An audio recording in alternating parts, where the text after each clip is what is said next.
Griffith! The vow will be honored, and my lord brother's soul will return, so that he may be my consort.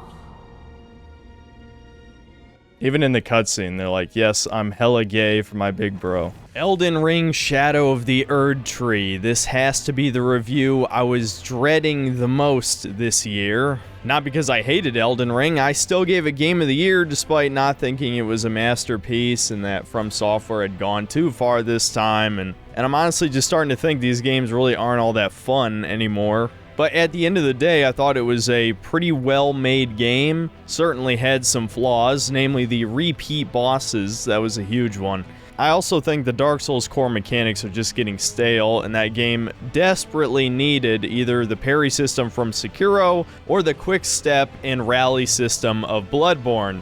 Instead, we just got Dark Souls 3 mechanics again, but you can ride a horse. And the weapon arts are way over the top, some completely broken, and of course, arguably the most controversial mechanic, the Spirit Ashes, or really just Mimic Tier, which was by far the most powerful one. But yeah, at the end of the day, I think I definitely enjoyed Elden Ring. I'm sure I'll say it multiple more times this review, but I did give it Game of the Year 2022. But I think it was also clear by the end of making that video that I was kind of just done with Souls-likes. Every time people ask me to review a Souls-like game not made by From, I am incredibly hesitant to do so. Not just because they're usually not as good as From Software's games, but this style of gameplay just doesn't appeal that much to me anymore. I've been saying it for years now. Hard does not mean good. I genuinely think all modern Souls fans are masochists. They're the type of people who can't have fun with a video game if it isn't challenging. And since the Shadow of the Erdtree DLC at the time of recording this has mixed reviews on Steam because people have a lot of legitimate complaints, not even just about the difficulty, but also just the balance of the game overall around this new blessing system and the fact that the open world is way too big for the very shallow amount of content, especially compared to the base game. No, all of that is being ignored and people are still saying the same tired meme line, skill issue. I think there's a famous Reggie Fils-Aimé quote that sort of just sums up my feeling toward Souls games at this point. If it's not fun, why bother? And look, I'm not trying to argue that you aren't having fun with the DLC, though I think some of you legitimately aren't and are trying to convince yourself that you are. There's definitely a group of people that want to play ball-bustingly hard games. But there also seems to be this narrative that anybody who doesn't agree with that is a tourist to this series. Well, let me tell you, there's a very good chance I've been enjoying these games longer than you have. I played Dark Souls 1 the week of release back in 2011, and I went on to play Demon's Souls not too long afterward, and I love those games. I love Bloodborne too. But honestly, the mechanics have just kind of gotten tiring to me. So you need to keep that in mind with this review, and I'm going to try my best to explain my issues with the difficulty of modern From Software boss design. So yes, I'm already rambling off topic, but I don't think Elden Ring really needs a proper introduction here. We've all played this game. It's essentially normie tier. It sold over 20 million copies.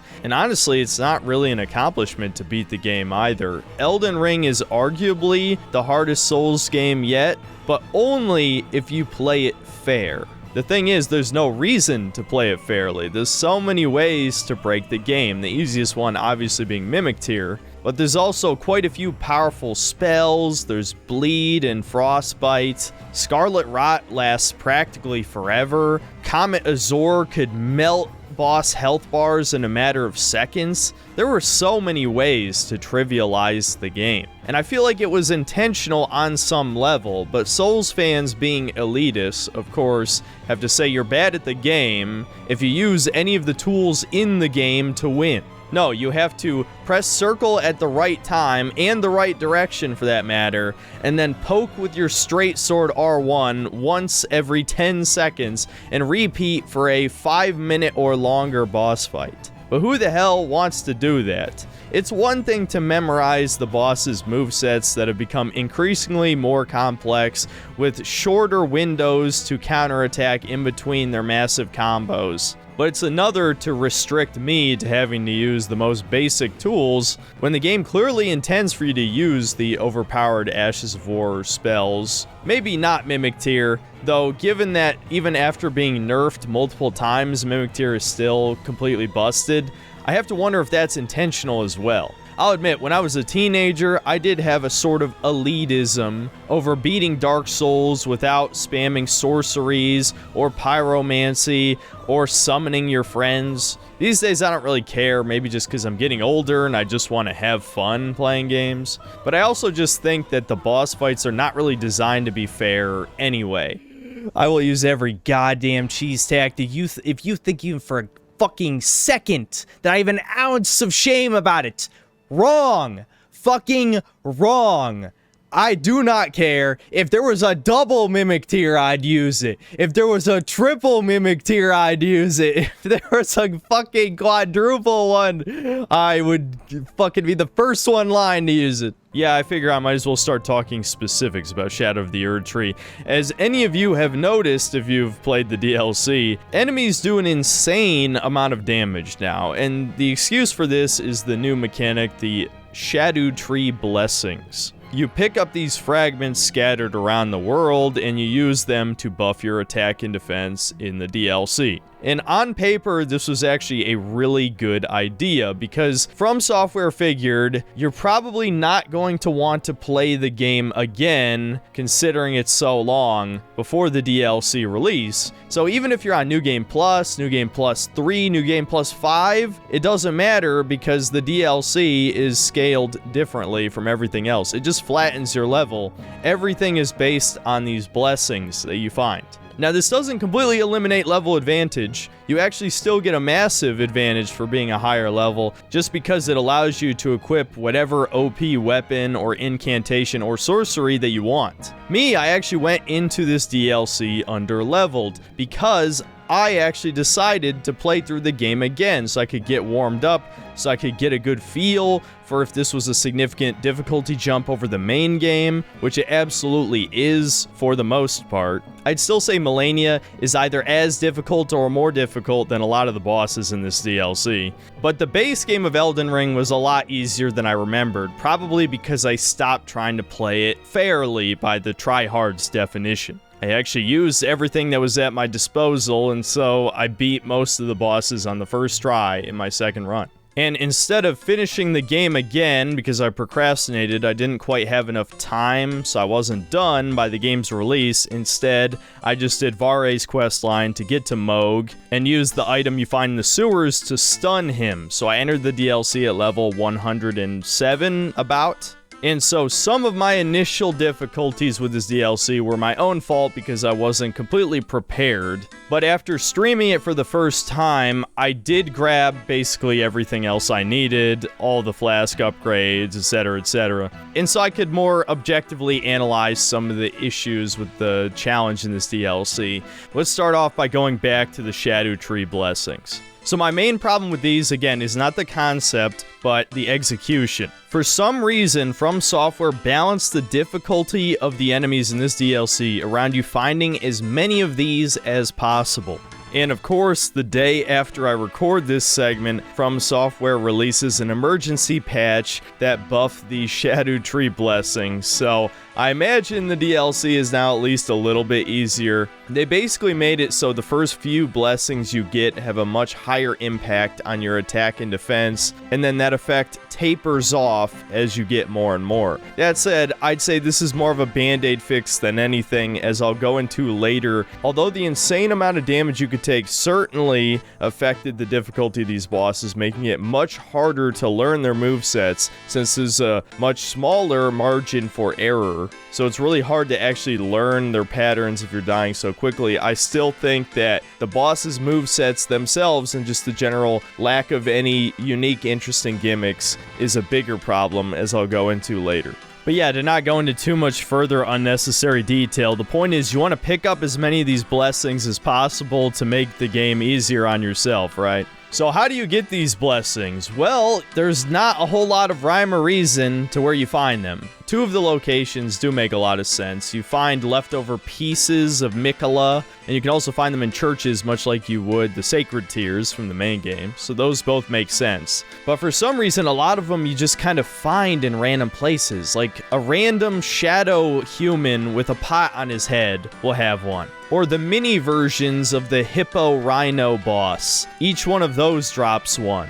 There's even a few random corpses that can have a Scadutree fragment, which is absurd given that the vast majority of them have useless crap like crafting materials or cookbooks that give you more crafting recipes. God, I fucking hate crafting. I'm not going to talk about that in this video though. Let's just say it dilutes the loot pool to a severe degree, which makes you not really want to go out and explore and find these fragments in the first place. And so on the one hand, this definitely encourages exploration, but on the other hand, the world is way more empty than the base game. We're talking about Liurnia tier. I guess From Software listened to all of the criticisms about the dungeons feeling very copy-paste from the main game, and so they removed about 80% of them. Unfortunately, the world is not that much smaller to accommodate this reduction in cool locations to explore.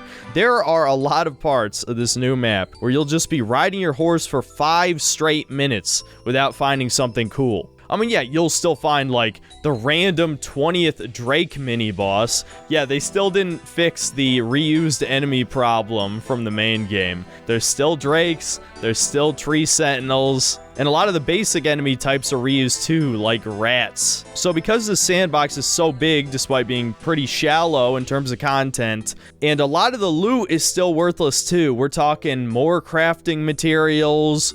You still find smithing stones and grave warts everywhere. This is going to push you to looking for a guide online to just find where every Scadutree fragment is. I mean, why wouldn't you? It's the only item that is guaranteed to make a difference in your playthrough. Yes, you can find some of the new cool weapons, which honestly are a pretty mixed bag. I mean, a lot of them feel like they're purely designed either for meme purposes, like the martial arts fists, or for PvP. Not a lot of them are actually that much greater than base game weapons in PvE. Especially not for bosses. I still ended up using the Blasphemous Blade for most of my playthrough. And look, I know Zoomers don't exactly have the same gaming etiquette as millennials, but it used to be considered cheating if you looked up a guide online. And yeah, I feel like it's become so commonplace to just copy whatever OP build your favorite YouTuber's using, and to just look up where every sacred tier, golden seed, whatever OP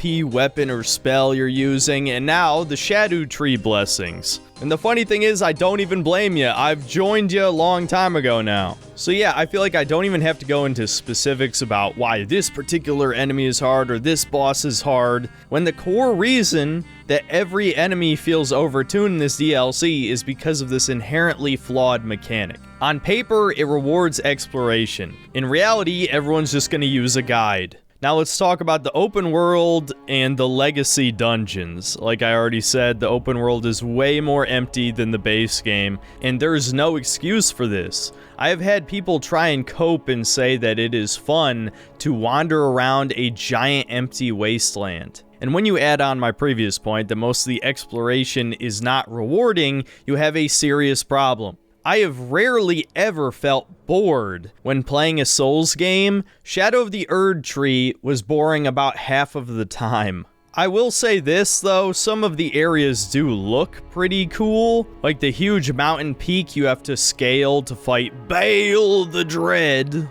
That was actually a pretty keyno moment. I would say most of the biomes look diverse enough that at least they're pleasing to the eye, but in terms of gameplay, they're really just kind of dull. As for the actual dungeons themselves, like I said, there's far fewer of them, but the upside is they're not completely copy-paste. All of them have some kind of gimmick. One focused around these malformed flesh masses that are inside of the living jar enemies you fight all throughout the main game. There was one focused on these giant ceiling traps, including one that you could jump inside and run across the ceiling, which I thought was pretty cool. And another even featured a giant version of the new gargoyle cannon enemy type, which fired at you as you ran across this floor. but I don't think the increase in quality really justifies the lack of dungeons. They had 2 years to make this DLC and made a massive map, and there's only a handful of the generic dungeons? It's weird because I feel like my criticism of the base game was the complete opposite. There's way too many copy-paste dungeons that reminded me of Chalice dungeons from Bloodborne, but now there's too few. Now for the legacy dungeons, these are supposed to be the star of the show, the most memorable part of these games outside of the boss fights, and From Software dropped the ball here too. Every single one of them is just going to remind you of a dungeon from one of the other games, and they're only done worse here. The first one is just a shittier version of the Lanedell Royal Capital. The second one is just a generic fort area I honestly have basically completely forgotten. The third one will no doubt remind you a lot of the Dark Souls 3 library area. They probably reused a lot of assets for it. Even draining the water to go into the courtyard is a reused idea from Dark Souls 1, New Londo to be specific. As someone who really enjoys the dungeon crawling aspect of these games, I feel like From Software is just going through the motions when designing these. There aren't even that many Miyazaki traps anymore. There sure as hell is no equivalent of Sen's Fortress. And look, I know a lot of people didn't like Sen's Fortress, mainly for the jankness. I think the idea of having a dungeon with a lot of cool, unique traps makes for an awesome legacy dungeon. Even something like Blighttown, which is kind of universally reviled, to me is like 10 times more memorable than anything from this DLC. And there are some areas that are just flat out bad. I know some of you probably want me to mention the Abyssal Woods, where they added a fucking stealth segment to a Souls game. Yes, you have to go stealth to dodge these madness eyeball guys, which just slows the game down to a crawl because you can't use your horse here. And the worst part is this area is no smaller than the rest of the areas, so you're running around on foot and hiding in grass whenever you see these fucking stupid eyeball dudes. It just sucks absolute dick. What the hell were they thinking? So to sum it up, I really think From Software dropped the ball with the sandbox in this DLC. The size should be cut in half, since 2 years apparently wasn't enough to give it enough worthwhile content. But okay, I've rambled enough about the open world. Let's talk about the thing that I'm sure everyone wanted me to talk about, especially so they could spam Scadutree in the comments. The boss fights. Yeah, they fucking suck. I'm just gonna say it. Infamously, a lot of people got triggered when I said I preferred Demon Souls bosses to modern From Software boss design, because every Demon Souls boss is unique and memorable. Were they easy? For the most part, yes, outside of Flame Lurker and False King Allant. But by modern Souls standards, they're complete pushovers. But my other argument is that I don't really care if the bosses are hard, the game should be fun. And yes, I'm sure you find banging your head against a wall repeatedly fun, but I don't, at least not anymore. My problem with the bosses in this DLC are not that they're harder than what's come before, it's why they're harder than what's come before. Let's start off with the very first boss you're likely to fight, the Divine Beast Dancing Lion. Essentially a Chinese parade float that shoots elemental blasts all over the arena. The reason why this guy is hard is because, one, he has giant fucking hitboxes that can hit you from halfway across the arena, so your positioning basically doesn't even matter. Two, that he's gonna kill you in 2 or 3 hits with every single attack. 3, his second phase gives him a lightning aura, which causes lightning bolts to strike around his body until he switches elements. This means that every time you try to punish him after his combos, you're gonna get hit with a random lightning bolt and likely die in the follow-up hits.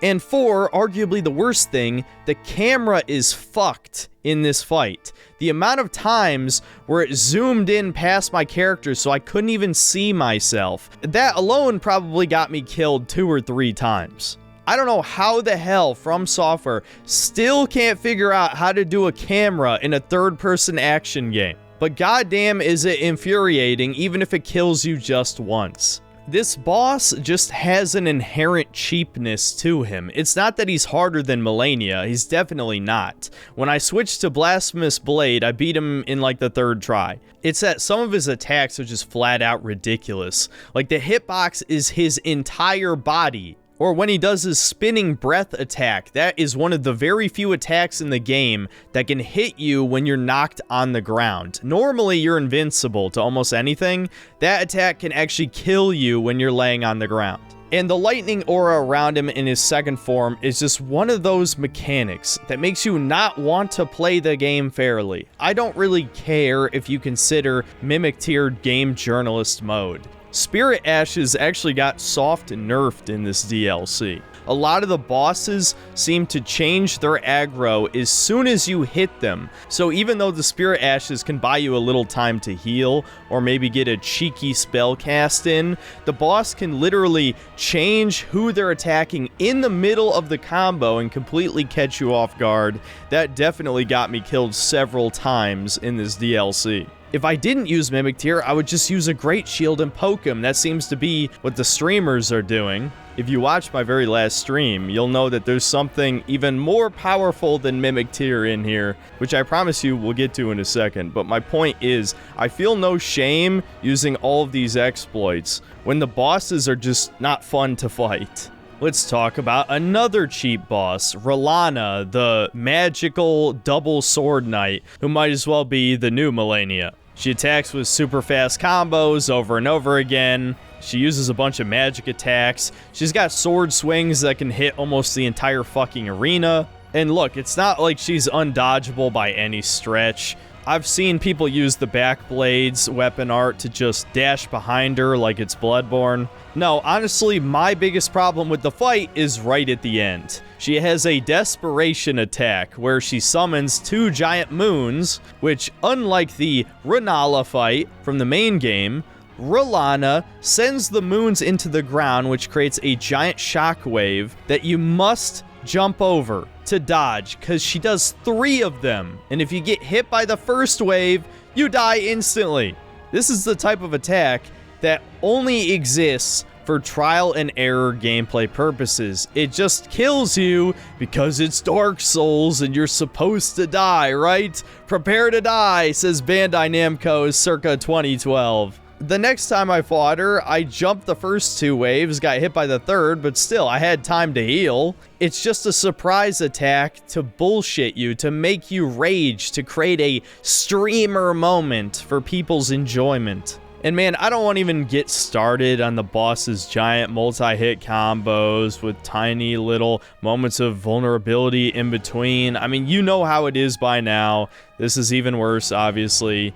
Mesmer was a great example where he has these super ultimate flashy attacks that are actually not as hard to dodge as they seem, but they are delayed just enough to roll punish you, which is certainly a thing that almost every enemy does in this DLC. If you spam roll, you're gonna get hit, which honestly is definitely not bad game design. It makes complete sense why From Software would do it. But like I said, it's just not fun to watch the boss do this super cool cutscene combo where you're effectively engaging in a QuickTime event to press circle at the right time. And then you get to poke him one time with R1. Woo! Wow, how fun. And I'm supposed to jizz myself when I finally beat him after 40 tries. Or you could go journo mode and just equip a great shield and block everything. Then it doesn't even matter what the fucking attacks are. You block it all the same. I will take Demon Souls style gimmick bosses any fucking day over roll spam, super cutscene epic moves that all the bosses get to do, while I'm stuck with bullshit that is either incredibly boring or cinematic stuff that only works on normal enemies because the bosses just super armor through it. How the fuck is it that Stellar Blade, a Korean Coomer game, at least gave you cool moves that worked against bosses that you could actually stagger them with, so you had a reason to use them? Seriously, all of these boss fights are the same. The only thing that distinguishes them from one another is when you're supposed to press circle, or sometimes you can jump out of the way. Wow, how revolutionary. This is slop. Straight up soul slop. And you can't even say skill issue at this point because you have no way to prove to me that you actually played the game fairly, that you didn't exploit Bleed, Frost, Mimic Tear, fucking Perfume. You want to know what the most broken thing in this DLC is? It's not Mimic Tear. It's not Blasphemous Blade. It's not Rivers of Blood or Sword of Night and Flame or any particular spell or incantation. No, it's a goddamn perfume bottle.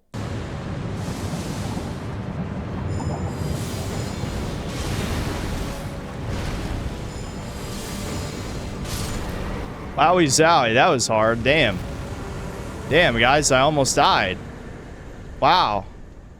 Elden Ring sure is hard. If you're someone like me who maybe just isn't good enough to beat this stuff the right way, or you refuse to use a great shield for whatever reason, don't worry, I have a solution for you. Just find the Lightning Perfume Bottle, get the Rolling Sparks Ash of War, then just equip the Perfumer's Talisman and the Shard of Alexander, buff your lightning damage with your mixed potion, and now all you have to do is walk up to a boss, aim at the ground, press L2, and be fucking blown away at the sheer damage numbers. Now, some of you may be asking, why does this do so much damage? Well, it's supposed to shoot a bunch of explosions in a straight line, but those explosions follow wherever you aim the camera. So if you aim at the ground, all of the explosions hit the same place, doing an absolute insane amount of damage. I have no doubts in my mind that the first major patch for this DLC will nerf this thing, because there's no way it's intentional that it does a third of a boss's health bar per hit. So I ended up beating the second half of the bosses in 1 to 3 tries,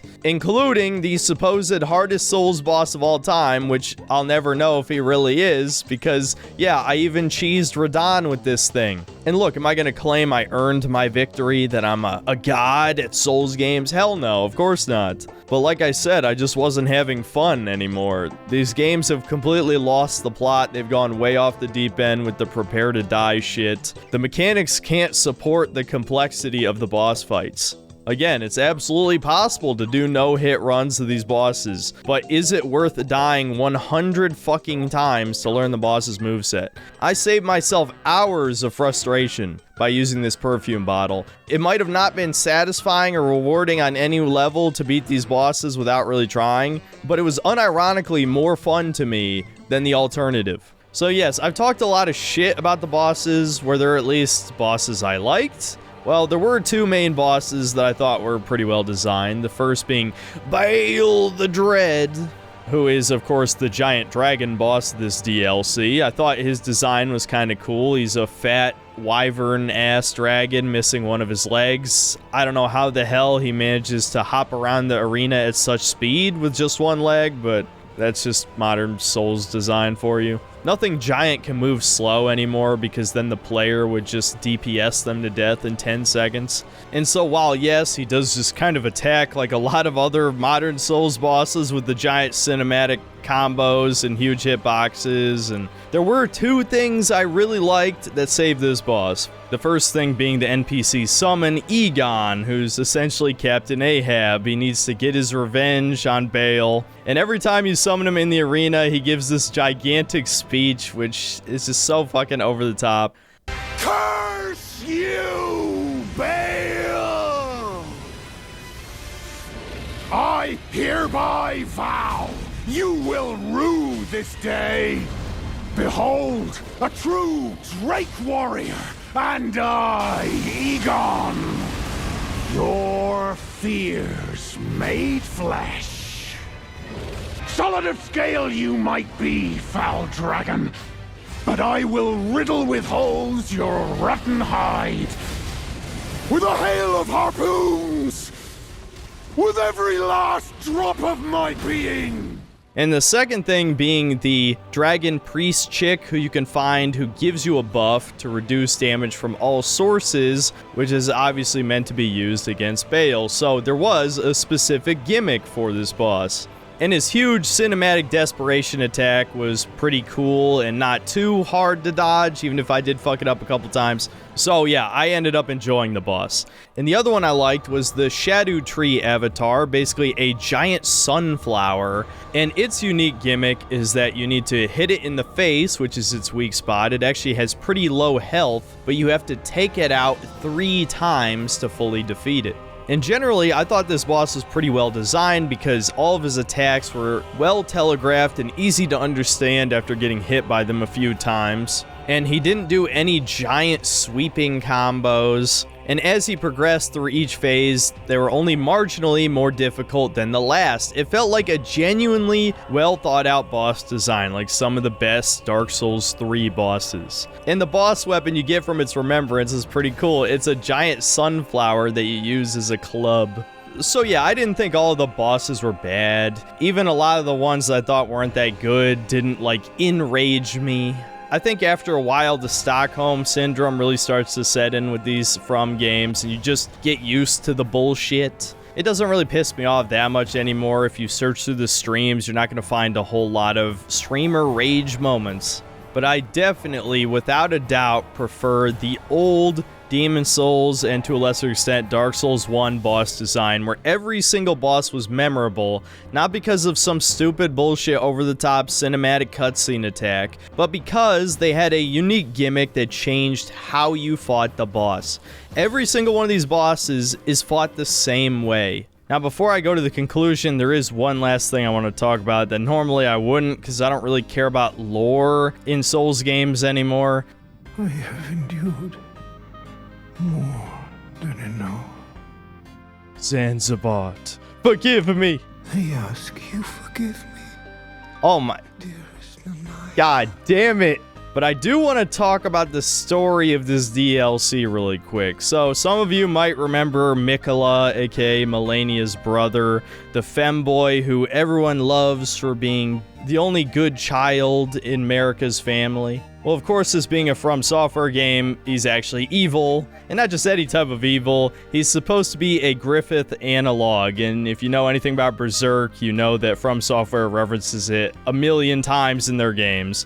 So Miquella has been using his mind control powers to basically make everyone love him. He wants to ascend to be a god. That's not really a problem. What is a problem is that he's not just a femboy, he wants to have gay incestuous sex with his older brother Radahn, and because you killed him in the main game, and you also killed Mohg, he uses Mohg's body and infuses it with Radahn's soul, and now they're gay lovers for eternity. But it gets worse. Radahn isn't gay, or at the very least, he didn't want to be his brother's consort. So the background behind the cool opening movie that everyone's seen, where Melania fights Radahn, is that Miquella made his sister go fight Radahn to, like, knock some sense into him so that he would have gay sex with his brother. Holy shit, what the fuck is this lore, dude? I am so glad that I don't care about lore in video games anymore.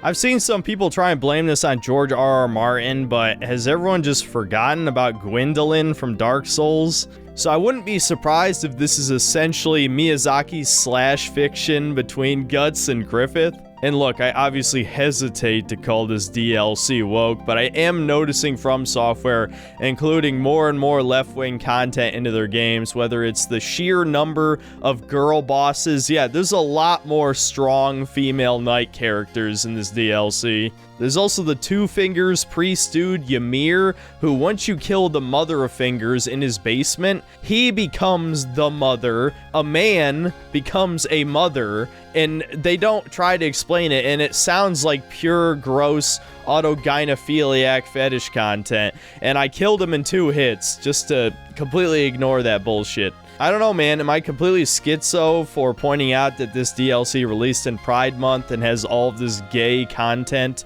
or at least gay-aligned content in it?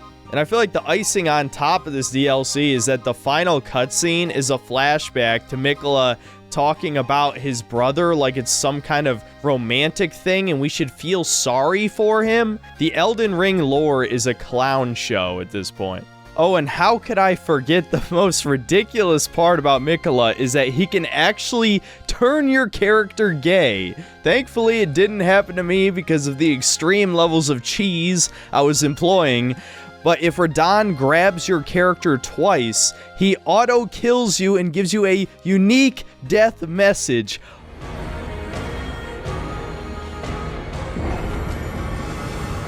So are all the Souls fans who mindlessly repeat skill issue secretly gay? I'll let you decide.